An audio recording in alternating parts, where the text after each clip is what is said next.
La crise politico-institutionnelle et sécuritaire de 2012 a fortement endommagé le tissu social. De nos jours, nos valeurs fondées sur une architecture de familles communes sont bafouées par des personnes mal intentionnées qui ne songent qu'à leur propre intérêt. C'est pourquoi le Conseil communal des jeunes et des partenaires AJDT, Action Jeunes pour le développement de Tombouctou, et la MINUSMA, à travers la section information publique, ont décidé d'organiser un festival intitulé le Festival du Vivre Ensemble. Le présent débat en est une composante de cette activité salvatrice dont la jeunesse reste l'épine dorsale pour sa réussite. Les gens ont souffert. Les gens ont été victimes de tout ce que l'on peut rejeter comme violence, comme abus, comme non-droit. Donc que des circonstances permettent que tous les Maliens se retrouvent pour discuter de fond en comble de la question et que chacun exprime son sentiment par rapport à la situation et fasse ses propositions. Après que ces propositions aient reçu l'aval de tout le monde et consignées dans un papier, nous pensons que ce papier engage tout le monde et que chacun se doit d'être vigilant par rapport à sa mise en œuvre.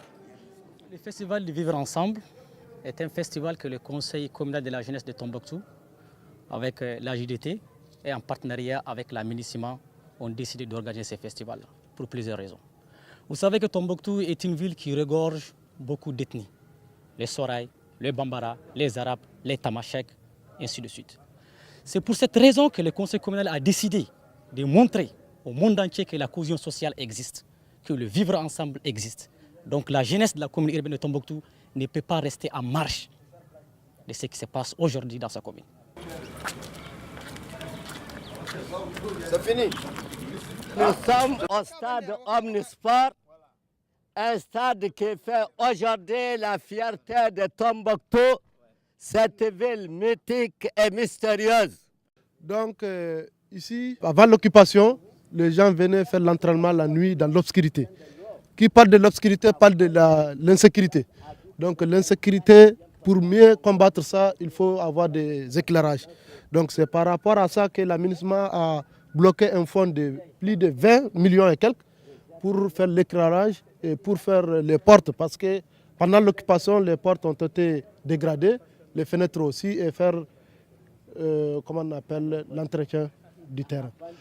Moi je pense que si les gens s'épanouissent, les jeunes s'épanouissent, je crois que la cohabitation, l'entente, la cohésion sociale entre la jeunesse de Tombouctou fera en sorte que la paix revienne à Tombouctou et au Mali en particulier. C'est fini. Hein?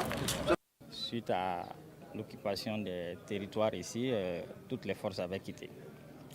Donc quand nous sommes revenus en 2013, effectivement, comme il l'a dit, les locaux étaient pratiquement délabrés, pratiquement impossible de travailler là-dedans. Avec le partenariat, bien évidemment, avec la MINUSMA, nous sommes parvenus effectivement à occuper les locaux. Cela s'est passé, bien sûr, après la rénovation. Donc nous pouvons dire que l'apport de la MINUSMA n'est plus à démontrer, en tout cas pour nous policiers ici. D'autant plus qu'avec la MINUSMA, nous avons réellement pu occuper le terrain. Nous avons réellement pu, dans la mesure bien évidemment de notre possibilité, faire face aux défis qui sont bien sûr les défis de sécurité, de protection des personnes et de leurs biens.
L'impact après le festival que nous souhaitons avoir, c'est de créer un cadre de soudure entre toutes les ethnies, un soudure entre toutes les communautés, un soudure entre toutes les races.